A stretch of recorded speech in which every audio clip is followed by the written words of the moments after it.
교회를 처음 나오면 하라는 것도 많고 하지 말라는 것도 참 많다고 느껴집니다. 그러나 하지 말라는 것과 하라는 것 속에 문제 해결의 길이 있습니다. 하지 말라는 이유가 뭘까요? 하지 말라는 것은 병든 가지를 잘라내듯이 나의 병든 삶의 가지를 잘라내라는 것입니다. 도마뱀은 꼬리가 잡히면 자기 꼬리를 자르고 도망을 갑니다.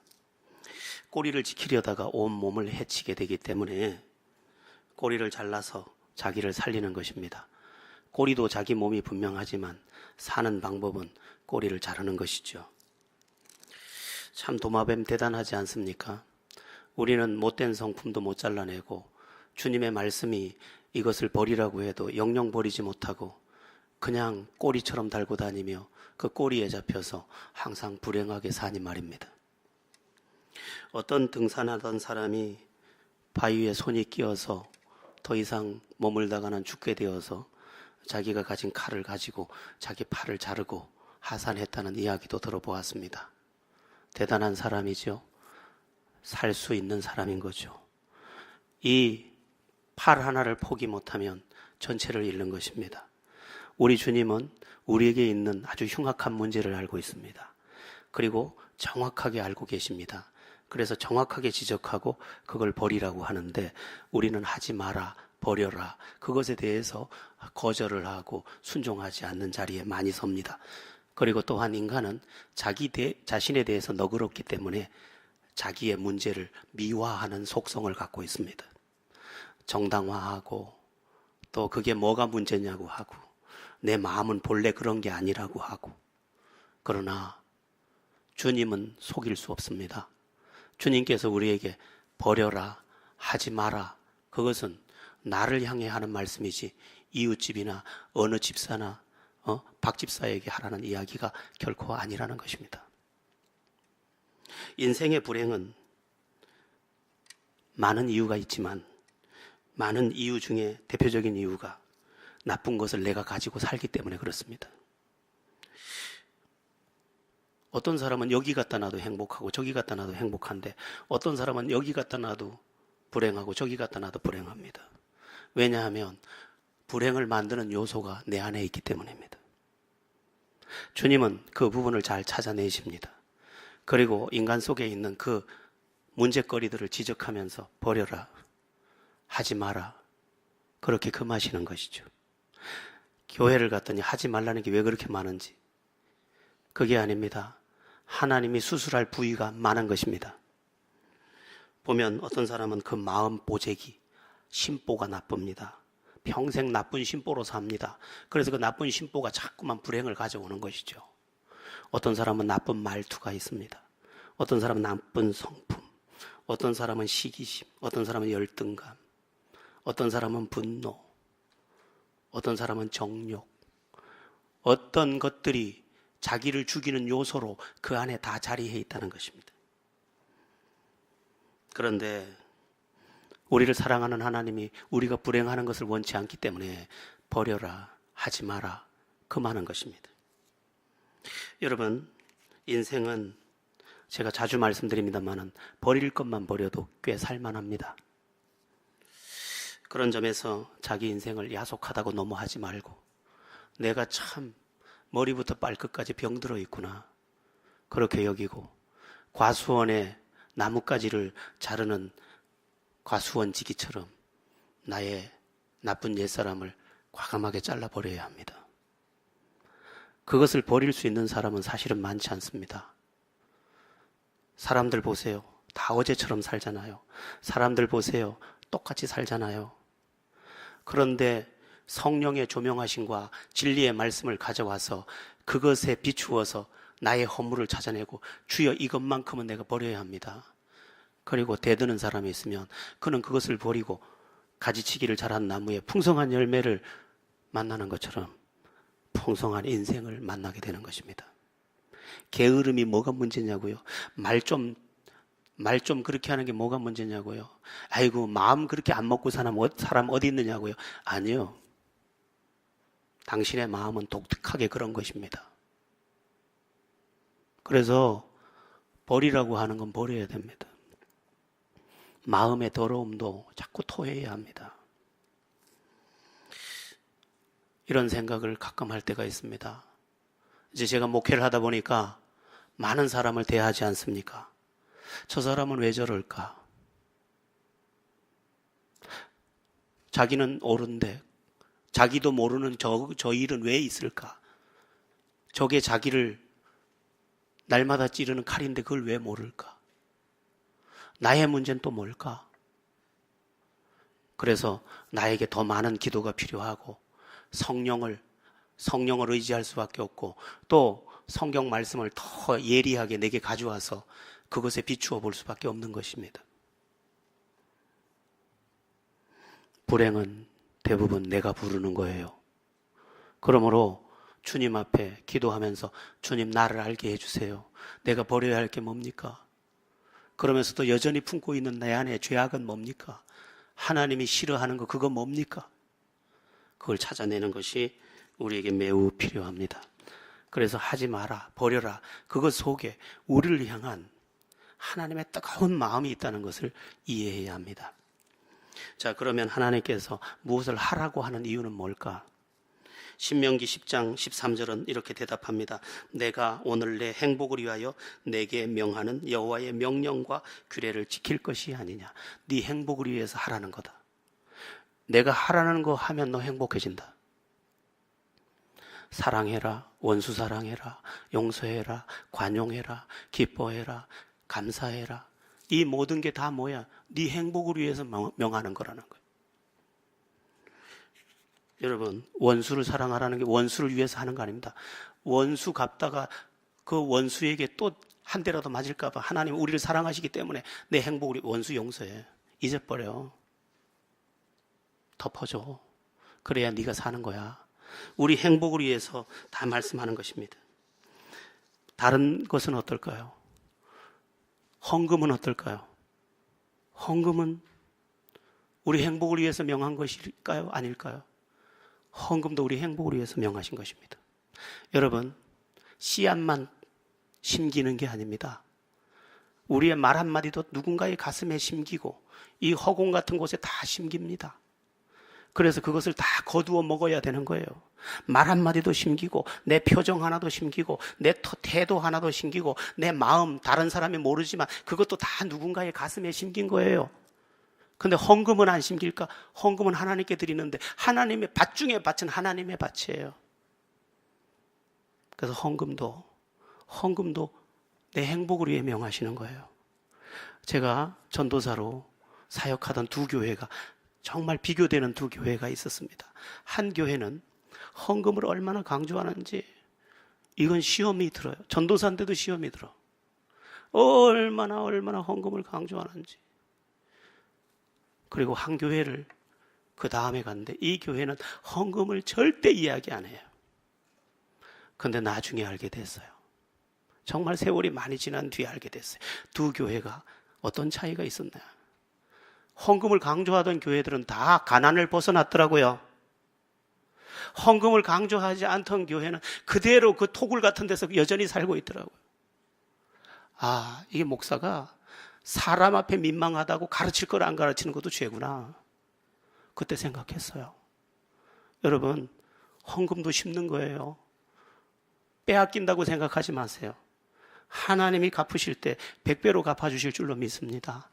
헌금이 얼마나 부담돼요. 살기도 바빠 죽겠는데. 그러나 그것도 빼앗기는 게 아니에요. 네 행복을 위해서. 우리 11조 생활도 해보면요. 하나님이 얼마나 놀랍게 일하시는지 모르잖아요. 이거 다 몇십만 명을 대상으로 통계를 내봤어요. 자, 오늘 이야기는 전도예요. 전도도 하나님께서 명령하시고 하라고 하신 거예요. 특히 명령형으로 말씀하셨어요. 전도해라. 이 명령형으로 돼 있다니까요. 그러면 우리의 행복을 위해서 이것도 명한 것이 틀림없는데 그러면 전도했을 때 유익이 뭐길래 도대체 전도했을 때 나에게 돌아오는 유익이 뭐길래 네 행복을 위해서 명했다고 하면 모든 명령 가운데 이것도 들어가야 하느냐는 것입니다. 네 가지 말씀드려 볼게요. 전도는요, 우리에게 첫 번째로는 참 기쁨을 줍니다. 우리가 잘 모르고 있지만 내 영혼이 가장 기뻐하는 일이 뭐냐 하면 전도입니다. 사람은 선한 일을 할 때 보람과 가치를 느끼는 것을 우리는 알고 있습니다. 내가 아름다운 일을 했을 때 내 영혼이 기뻐합니다. 제가 예전에 연탄은행에서 연탄을 좀 날라줘 봤어요. 등짐을 지고 올라가서 연탄을 날라주고 돌아오는데 그 시커멓게 흐르는 땀이 그렇게 기쁠 수가 없어요. 그리고 주름진 그분의 얼굴에 피었던 그 미소가 항상 내 가슴에 남더라고요. 인간은 누군가를 웃게 했을 때 내가 웃는 존재로 창조되었어요. 그러니까 이 전도는 어떤 일입니까? 그 영혼을 완전히 구원하는 거예요.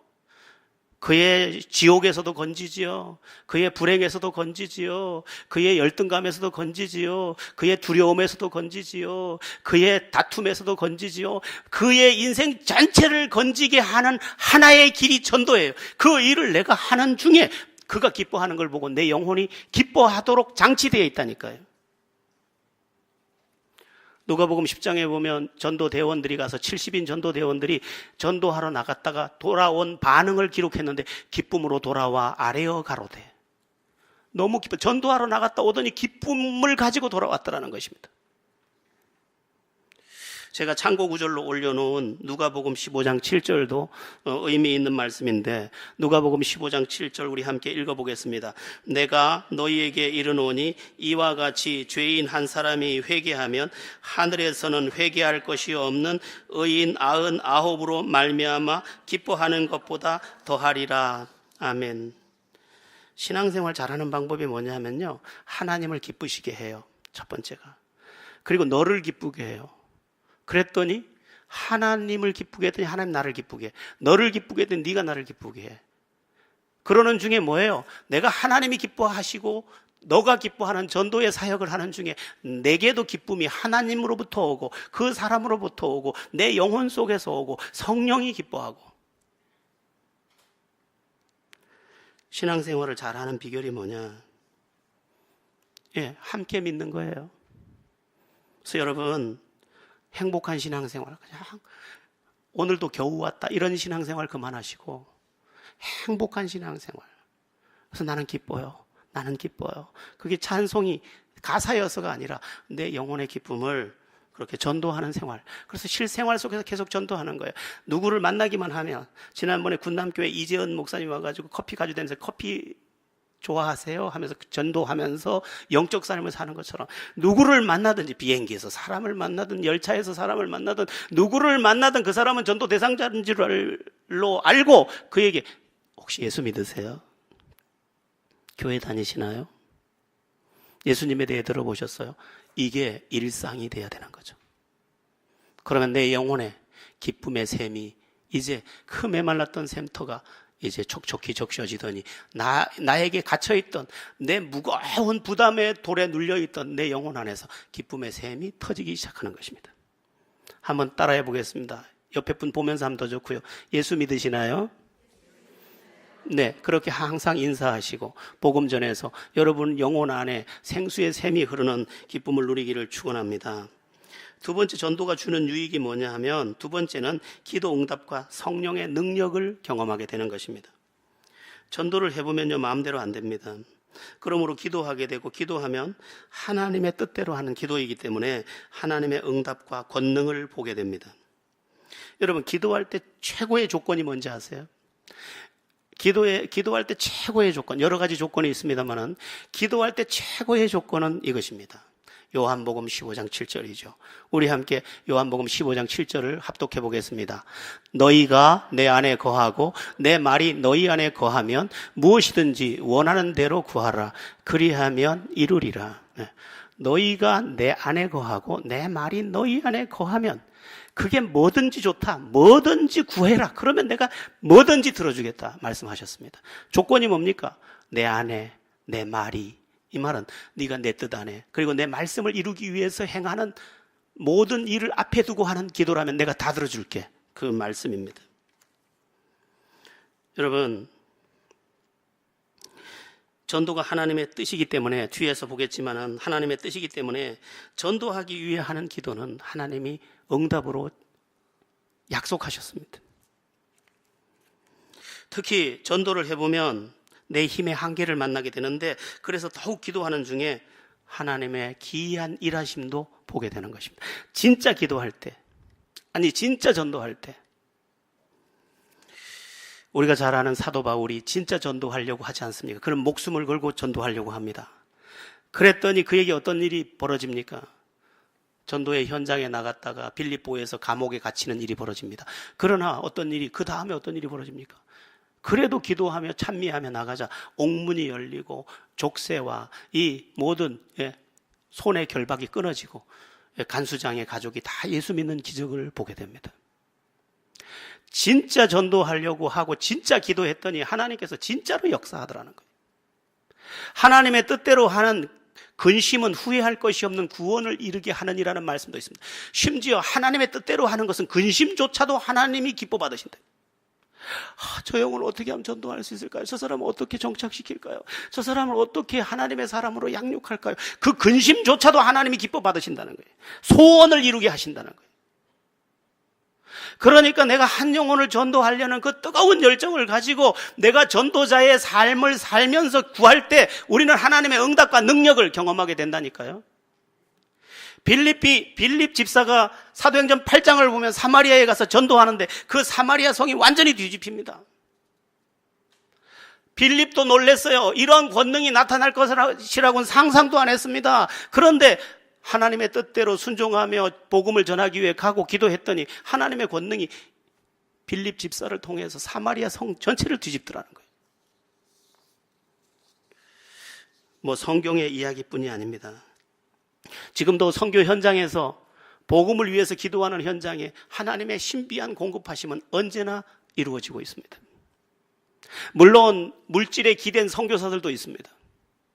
그들에게는 능력이 잘 나타나지 않습니다. 그러나 복음을 위해서 하나님만 의지하는 그들에게는 지금도 권능이 수없이 나타나고 있습니다. 우리나라가 첫 번째로 파송했던 이기풍 선교사, 제주도는 선교라는 것은, 전도는 우리 같은 문화권 안에 대상에게 하는 것이고 선교는 문화권 밖에 타 문화권에 하는 거니까, 그 당시 제주도는 타 문화권이니까 선교사라고 했습니다. 그런데 이기풍 선교사가 그냥 돛담배 타고 제주도에 들어가니까 전부 뭐 뱀신 섬기고 뭐 고목나무 섬기고 전부 무당 섬기고, 그리고 선교사가 돼서 그들이 갖다 놓은 재물을 먹을 수도 없고 하니까 그들이 줄 때까지 굶으면서 그렇게 영적 삶을 사는데, 어느 날 미친 사람이 낫을 들고 동네 사람들을 찍어 죽인다고 돌아다닐 때 이기풍이 나타나서 예수 이름으로 멈춰라. 그때 낫을 탁 놓고 부두두두두 떠는 거죠. 그리고는 제주도가, 지금 제주도의 제주교회, 제주성황교회, 이런 교회들이 그냥 급하게 퍼져나가기 시작합니다. 우리도 권능을 봐야 합니다. 그러기 위해서 우리는 지금 시작하는 전도 행전을 우리가 온 마음을 다해서 시도해야 하는 것입니다. 여러분, 복음의 능력을 경험하지 못하고 내가 믿는 바에 확증 체험이 없다면 우리는 늘 종교인으로 남을 것입니다. 여러분, 경험이 있는, 간증이 있는 여러분의 신앙 되기를 축원합니다. 세 번째, 전도자가 얻는 유익이 뭐냐? 확신을 가지게 됩니다. 구원의 확신, 인도의 확신, 기도 응답의 확신, 사제의 확신, 승리의 확신 다 가지게 됩니다. 왜냐하면 전도를 하려면 복음의 진리가 내 안에 명확해야 됩니다. 그 명확한 것을 내가 말하는 중에 내 안에 완전히 자리를 잡게 되는 것입니다. 그래서 복음을 전하는 사람은 나도 모르게 너를 살리는 중에 나를 살리는 경험을 하게 되는 것입니다. 현대인들은 많이 흔들리고 있습니다. 예수 믿는다지만 예수를 진짜 의지하고 지금 자기의 인생에 대해서 예수를 의지할 수 있는 사람이 많지 않습니다. 왜 그래요? 확신에 대해서 흔들리고 있기 때문에 그렇습니다. 그러니까 믿기는 믿는데 근심과 걱정은 똑같이 하고 있다는 거예요. 하나님께서 우리에게 그렇게 하라고 했겠습니까? 여러분, 조금 전에 말했던 것처럼 때를 얻든지 못 얻든지 복음을 전하고, 옆에 있는 사람 무조건 저 사람은 전도 대상자다. 무조건 전도 대상자예요. 예, 내 친구 전도 대상자, 우리 학부모회 다 전도 대상자, 내 장사하는 집 옆에 사람 전도 대상자. 그렇게 믿고 전하는 중에 나는 확고한 확신 속에서 흔들리지 않는 하나님의 사람으로 굳게 설 수 있음을 믿으시기 바랍니다. 네 번째, 전도의 유익이 뭐냐? 성숙을 이루게 됩니다. 우리가 예수를 전하면서 믿다 보면 그 사람들의 필요를 자꾸 채우게 됩니다. 뭐 애도 봐줘야 되고, 시장도 같이 가줘야 되고, 가고 싶지 않은 미장원도 같이 가서 마음에 안 드는 빠마도 해야 되고, 그런 일들을 계속해야 합니다. 그냥 전도가 안 되니까. 그러는 중에 내 몸에 배어있던 이기적인 내가 떠나고 그리스도의 형상이 들어오기 시작하는 것입니다. 나도 모르게 성숙이 계속 이루어집니다. 여자의 몸으로 교회를 100개 이상 세웠던 문중경 전도사의 삶이 그랬습니다. 그는 이쪽 잔치집에서 잔뜩 얻어다가 가난한 사람들, 배고픈 사람들에게 먹여주고, 산모가 애를 낳아서 먹을 것이 없으면 가서 그 찌짐을 갖다 끓여가지고 이렇게 영양분이 있도록 해서 먹이고 안고 기도하고, 그러면서 100개가 넘는 교회를 세운 것입니다. 그러다 보니 자기는 어떻게 됐습니까?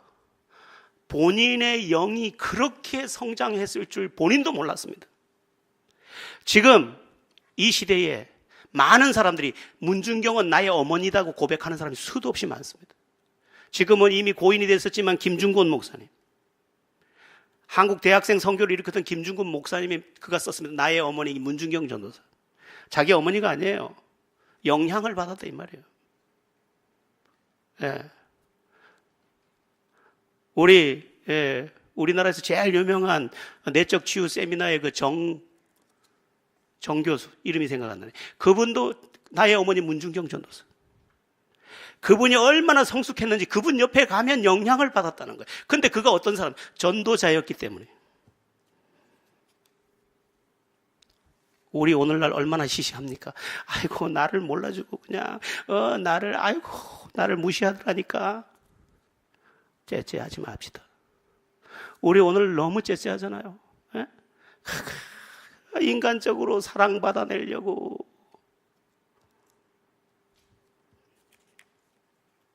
변화되지 않던 내가 언제 변합니까? 진짜 전도자가 되면 나는 변화받습니다. 자, 이제부터가 중요합니다. 그렇다면 전도가 뭐냐? 전도가 뭐냐? 이 네 가지 꼭 기억해 줬으면 좋겠습니다. 전도가 뭔지 네 가지. 첫 번째는 좋은 소식을 전하는 것입니다. 누가복음 2장 10절에서 11절 이렇게 말씀합니다. 천사가 이르되 무서워하지 말라. 보라, 내가 온 백성에게 미칠 큰 기쁨의 좋은 소식을 너희에게 전하노라. 오늘 다윗의 동네에 너희를 위하여 구주가 나셨으니 곧 그리스도 주시니라. 천사들이 예수님에 대한 소식을 전할 때 큰 기쁨의 좋은 소식이라고 말했습니다. 왜냐하면 저 구세주, 예수님이 구세주라는 소식이기 때문입니다. 자, 예수님이 구세주라는 소식을 이제 누가 전합니까? 천사들이 전했던 소식을 이제 우리가 전하는 것입니다. 어떤 소식? 예수가 구세주라는 소식, 좋은 소식, 예수 믿기만 하면 운명을 바꾸는 그 소식. 여러분, 우리 중에 누군가가 복음을 전했는데 그가 예수를 받아들이면 그 인생에게 새 날이 시작됩니다.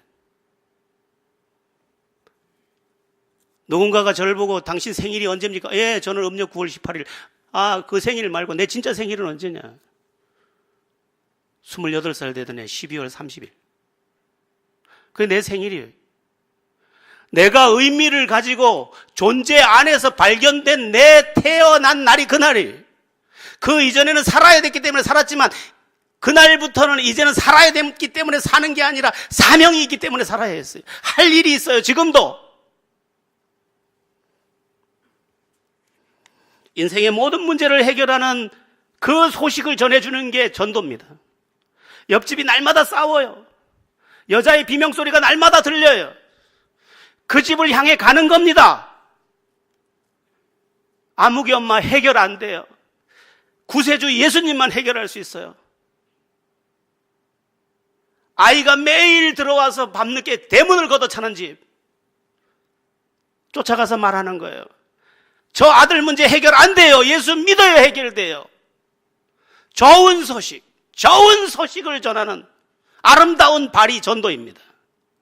그러니까 좋은 거 주는데 너무 머뭇거리지 마시고, 이 사람을 봐도 불쌍히 여기고 저 사람을 봐도 불쌍히 여기고, 그에게 좋은 소식, 천사가 들고 왔던 그 소식을 이제 오늘 우리가 들고 그 사람에게 말해주는 거예요. 알코올 중독으로 날마다 비참하게 사는 그에게도 말해주는 거죠. 지난 토요일 날 누가 저를 찾아왔어요. 키는 한 1m 85, 덩치는 한 150kg, 옷은 빤지 한 7개월, 6개월, 냄새가 얼마나 나는지. 그 여기 앉아도 되겠습니까? 그래도 딱 앉더라고요. 제가 배짱이 좀 있는데 이 사람이 내를 기를 죽이려고요. 그래서 앉으세요. 뭡니까? 안 그러더니까. 그러니까 제가 다른 얘기가 아니고 쭉 얘기하더니 10만 원만 주십시오. 그러더니. 지금 누구 지금 협박합니까? 그럼 5만 원만 주십시오. 그것도 협박이요. 1,000원도 없다. 1,000원 내가. 그러니까 밥을 안 먹어서 밥이나 그럼 한 그릇 먹게 해주십시오. 그건 줄게. 내가 내려가자. 난 돈 없다. 1층에 가가지고 10,000원 꼬가지고 줘가지고 밥 먹고 가라고. 그 인생 모르고 내가 마지막에 돈 주려니까 자꾸 손을 받으려고 하더라고요. 받으려면 뺐고 받으려면 뺐으면서 예수 믿어야 돼. 다른 답이 없어요. 돈 받으려고 이래 얘기하다 꼭 믿겠습니다. 그게 좋죠. 여러분, 그 인생이 1000번을 애를 써도 자기를 못 고쳐요. 그러니까 우리가 큰 기쁨의 좋은 소식을 전달해. 예수 믿음 당신이 운명 바뀌어. 그거 가르쳐 주기 위해서, 그거 전하는 천사를 대신한 우리의 걸음이니 우리가 전부 전도자가 되어야 할 줄로 믿습니다. 자, 전도가 무엇일까? 두 번째는 지옥에 대해서, 심판에 대해서 경고하는 겁니다. 성경은 말씀합니다. 한 번 죽는 것은 사람에게 정하신 것이요 그 후에는 심판이 있으리라. 이 세상이 끝이 아니에요. 잘 먹고 잘 살았다고 끝나는 거 아니에요. 오늘 배불렀다고 끝나는 거 아니에요. 네 자식 서울대 갔다고 끝나는 거 아니에요. 네 자식 사법고시 패스했다고 끝나는 거 아니에요. 인생은 한 번 죽는 것이 정하신 것이고 그 후에는 심판이 있어. 이것을 말해주는 것이 전도입니다. 일본 히로시마에 떨어졌던 원자폭탄 1945년 8월 6일 날 떨어졌습니다. 미국이 일본에 원자폭탄을 던지기 전에 경고문을 하나 보냈습니다. 그 내용이 이렇습니다. 1945년 8월 6일 히로시마에는 과거에 없었던 신형 폭탄이 투하됩니다. 이것이 떨어지기 전에 천황에게 항복하라고 권고하십시오. 만약 천황이 말을 듣지 않는다면 8월 6일이 되기 전에 여러분은 히로시마에서 반경 50km 바깥으로 피난하십시오. 삐라를 뿌렸습니다. 그런데 히로시마 사람들은 어떻게 했을까? 여론에 속고 있었습니다. 일본 여론은 계속해서 일본이 미국을 이기고 있다고 계속 광고했습니다. 이기고 있는데 뭘 피하냐고. 대부분 피하지 않고 경고를 무시했습니다. 결국 예고대로 1945년 8월 6일 투하된 원자폭탄에 30만 명이 단 3초 만에 저렇게 여기 화면에 나온 대로 3분도 아니고 3초 만에 이렇게 됐습니다. 또 하나 넘겨줘 보세요. 또 하나 넘겨줘 보세요. 온 도시가 3초 만에.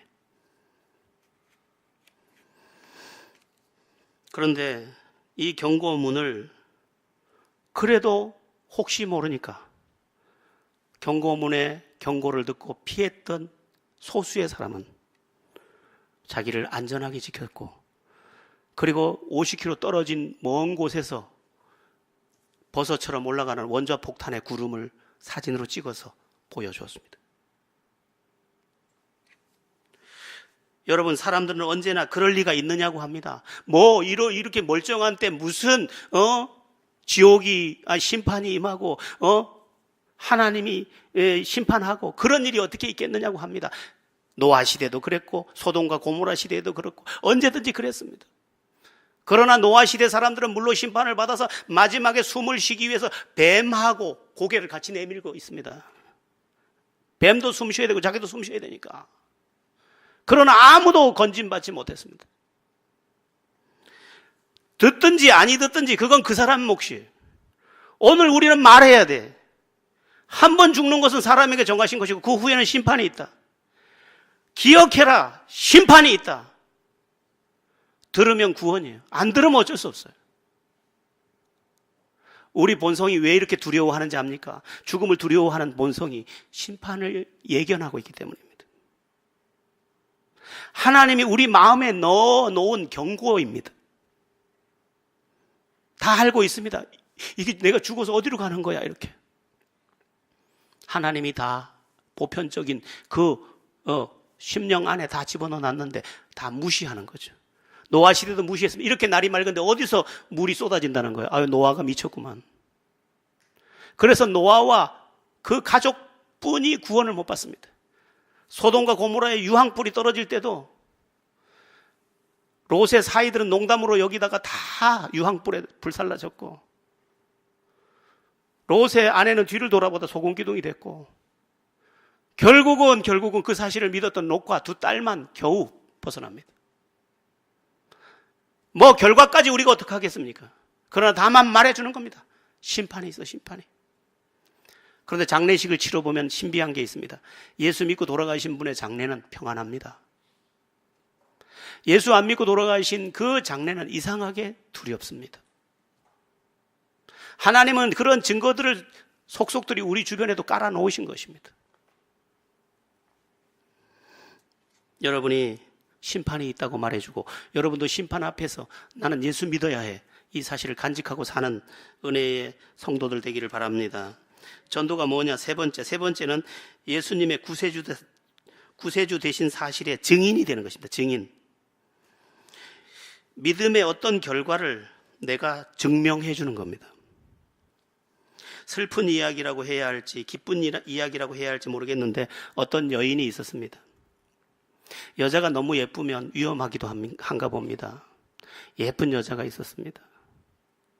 우리 임소영 집사님처럼 예뻤나 봐요. 예쁜 여자가 있었습니다. 예쁜 여자 옆에 누가 옵니까? 잘생긴 남자가 왔습니다. 잘생긴 남자가 와서 프로포즈를 하고 결혼을 했습니다. 그런데 얼마의 시간이 지난 후에 아이가 태어났는데 장애를 가지고 태어났습니다. 둘 사이는 서로를 쳐다보면서 네 문제 아니야, 네 문제 아니야. 장애아를 엄마는 모성 때문에 안고 있지만 남편은 집에도 잘 들어오지 않습니다. 그래도 어떻게 그런 동안에 또 임신을 했습니다. 그런데 이번에 태어난 아이는 죽은 아이가 나왔습니다. 이제 서로는 눈에 도끼가 서렸습니다. 그리고 모든 기억을 더듬어서 그때 그것 때문이라고, 당신이 그랬기 때문이라고 서로를 정죄하며 서로는 이제 밥도 같이 먹지 않는 사이가 됐습니다. 어느 날이었습니다. 술에 잔뜩 취한 남자가 종이 하나를 들고 왔습니다. 던져줬습니다. 이혼 서류였습니다. 우리 서로 지옥에서 살 필요 뭐 있겠냐? 헤어지자. 애는 네가 데리고 가라. 그래서 엄마는 통곡하며 그 아이를 안고 그 서류에 이를 갈며 사인을 합니다. 그런데 다짐하고 또 다짐해도 다음날 또 슬프고 또 슬픈 겁니다. 살고 싶지도 않고. 자기를 버린 저 남자와 같은 하늘 아래 있다는 것도 원망스러웠습니다. 그러던 중에 어떤 통로를 통해서 미국으로 가게 됩니다. 미국에 가서도 장소를 옮긴다고 인생이 바뀌는 게 아니지 않습니까? 거기서도 슬프고 더 슬픈 삶을 삽니다. 그래서 죽으려고 시도하다가 그만 미수에 그치고 맙니다. 그때 그의 곁에 다가오는 한 사람이 있었습니다. 그가 말했습니다. 예수 믿으셔야 되겠네요. 예수 믿어보시죠. 저 예수 같은 거 안 믿습니다. 여러분, 사람 마음은 얼마나 강팍한지 모릅니다. 죽어가는데도 예수 믿으면 구원이라는데도 그 사람에게 침을 뱉는 게 사람이에요.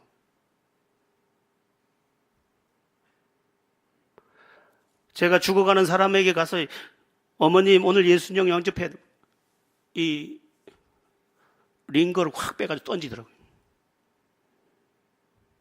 인간은 얼마나 강팍한지 몰라요. 그러니까 이 사람도 분노하면서 내가 죽으면 죽는 거지 난 예수는 안 믿는다고. 앞으로 그런 말 하지 말라고. 그렇게 시간이 지났습니다.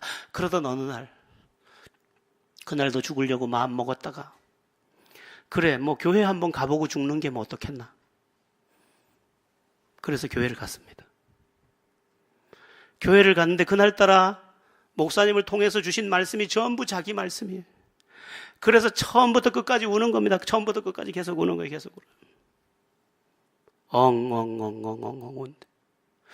그런 목사님이 왔는데 그 목사님이 갑자기 온 성도들을 향해서 이렇게 말하는 겁니다. 여러분 중에 기도받기를 원하시는 분, 인생의 문제를 해결받고 싶은 분 강단으로 올라오십시오. 그러는데 교회라고 처음 가봤고 올라가고 싶은 마음, 안 가고 싶은 마음 이러고 있는데 누가 등을 꽉 밀더랍니다. 그래서 언격결에 복도로 나와서 올라갔는데 교인들은 다 합심해서 기도하고 자기는 안수를 받는데 그만 자기 안에 평화가 밀려오고 위로가 밀려오고 내 따라 음성이 들리고 그런 은총이 자기 안에 가득 임하더랍니다. 그래서 누가 나를 떠밀었지 보니까 자기 뒤에는 앉은 사람이 아무도 없더라는 거예요.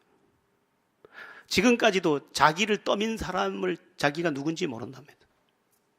그랬는데 더 놀라운 일이 그 다음에 일어났습니다. 아이를 안고 나갔었는데 아이가 고침을 받은 것입니다. 아이까지 고침받고 너무너무 감사하고 여전히 한 끼의 식사를 고민해야 되는 자기였지만 찬양하고 감사하고 찬양하고 감사하고 그러다 보니까 그 여자가 얼굴이 어땠었다고요? 예뻤었다고요. 예쁘면 누가 올까요? 또 누군가가 다가왔습니다. 그런데 이 여자는 이미 상처를 심하게 받은 상태였기 때문에 그를 받을 마음이 없습니다. 그런데 날마다 와서 자기를 위해 기도해주고 사랑합니다 고백을 하고 아이를 안고 축복해주고 그러는 중에 그를 허락하게 되고 그와 다시 인생을 시작하게 됩니다. 그러고 보니 그의 미국에서 직장도 잘 잡은 그 사람, 그리고 신앙이 남다른 그 사람, 또 배려와 그 섬김이 탁월한 그 사람, 그 사람의 특별한 사랑을 받고 늘 소파에 쉬면서 아이 고침받은 아주 깨끗하진 않지만 고침받은 그 아이를 쳐다보면서 내가 이 복을 누리다니, 내가 이 복을 누리다니, 나 이렇게 살면 안 되지. 나 나가서 전도해야 돼. 그리고 평생의 전도자로 소원하고 전도하는 일에 자기를 들였다는 것입니다. 바로 그게 전도입니다. 내가 받은 은혜가 있어요. 내가 변화받은 증거가 있어. 그래서 난 말해야 돼. 예수는 구세주라고. 당신도 예수 믿으면 당신 눈물 닦을 수 있다고. 당신도 저 뼛속 깊이 들어있는 한숨 다 꺼낼 수 있다고. 내가 그 증거라고. 그 사실을 말해주는 사람, 그가 바로 전도자라는 거예요. 전도자.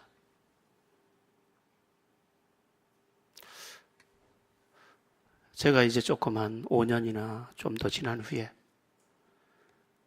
기회가 되면 제 고향에 가서 집회를 한번 열라고 합니다.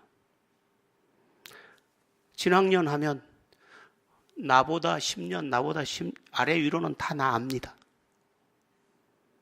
훌륭해서 알진 않고 그냥 압니다. 가서 이렇게 말해주고 싶어요. 제가 증거입니다, 여러분. 제가 증거입니다. 여러분들 아시잖아요. 제가 증거입니다. 뭐 말도 많이 필요 없어, 그 땅에서는. 너무도 할 말이 많은 내 안의 증거들, 그걸 쏟아 놔서 그에게 선물하는 거, 그게 전도라니까요.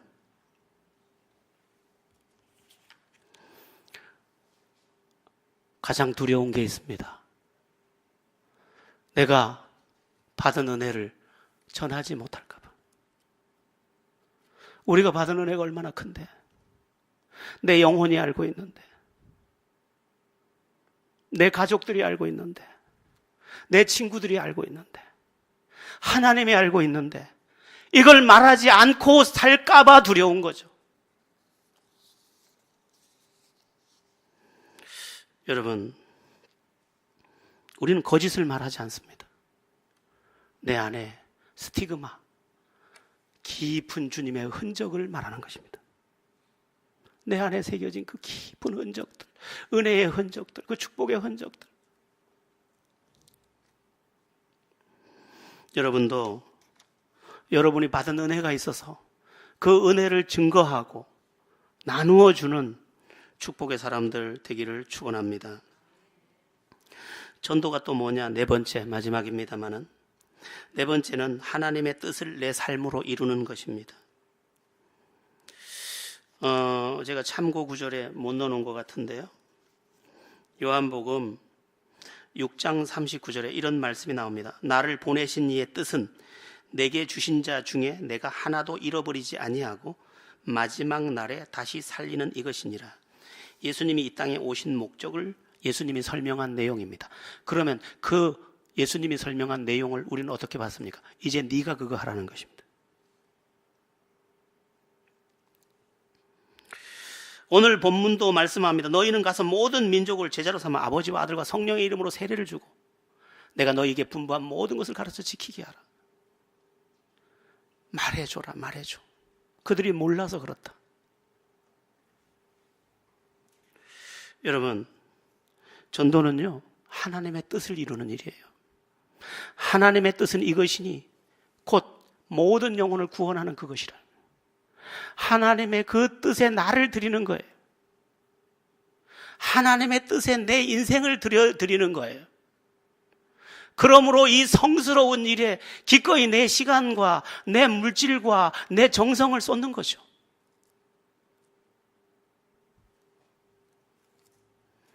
여러분,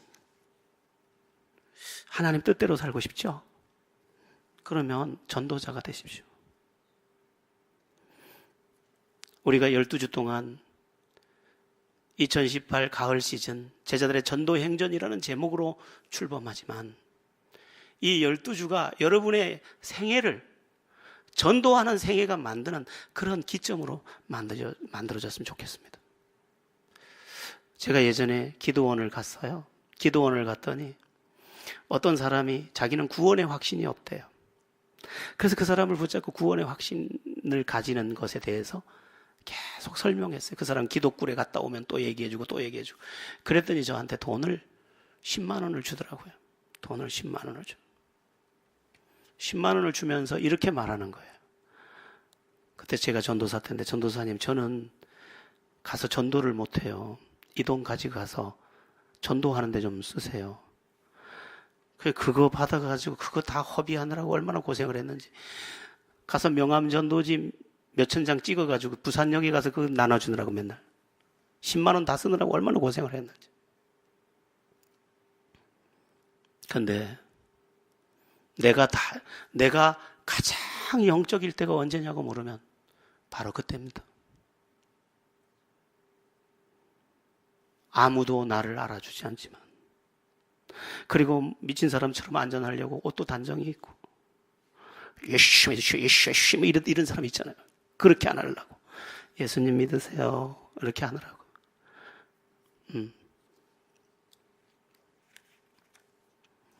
자, 전도는 누구나 할 수 있다는 사실도 중요합니다. 오늘 처음 믿은 사람도 전도할 수 있습니다. 이렇게 말하면 됩니다. 내가 가보니 진짜 좋더라. 그것도 전도입니다. 왠지 마음이 편해지더라. 그것도 전도입니다. 그것도 모르면 와봐. 그것도 전도입니다. 하나님은 우리의 어눌한 말을 통해서도 얼마든지 일하실 수 있기 때문에 누구나 전도자가 될 수 있는 것입니다. 그럼 어떻게 전도할까? 이번에 12주 동안 전도하는 거 4가지만 하면 됩니다. 하나는 할 마음을 먹는 겁니다. 내가 전도해야지. 이 마음 하나 먹으면 주님이 말씀하셨어요. 할 마음만 있으면 받으실 터이요 없는 것을 받지 아니하시리라. 내가 마음 먹었는데 나에게 전도할 수 있게 해주신다니까요. 마음 먹기. 두 번째는 뭐냐? 작정하기. 타켓이 있어야 그것을 향해 무엇인가 쏠 수 있듯이 나는 저 사람을 전도할 거야. 정하는 것입니다. 세 번째는 기도하기. 내가 기도할 때 하나님이 가서 그의 마음을 만지실 것이기 때문에. 네 번째, 초대하기. 이끌어 오면 하나님이 하실 것이니까. 이 4가지가 우리가 전도행전 12주 동안 계속해야 할 일입니다. 물론 거기에 실행 지침이 이것저것이 더 주어지겠지만 이 틀을 벗어나지는 않습니다. 이런 생각을 해봅니다. 우리는 왜 믿음에 감격이 없을까? 몇 가지를 빼서 그렇습니다. 기도 생활 뺐지요. 섬김 생활 뺐지요. 증거 생활 뺐지요. 다 빼니까 껍데기만 딱 남았는 거죠. 타락한 본성의 영향을 받는 생각의 영성밖에 남은 게 없는 거예요. 행동의 영성, 전도로 우리를 하나님이 초대하고 계십니다. 2018년 가을 시즌, 제자들의 전도 행전, 여러분들의 동행이 필요합니다. 꼭 함께 하셔서 하나님 살아계신 증거가 되는 여러분과 우리 제자들 교회 되기를 주 예수 이름으로 축원합니다. 기도하겠습니다.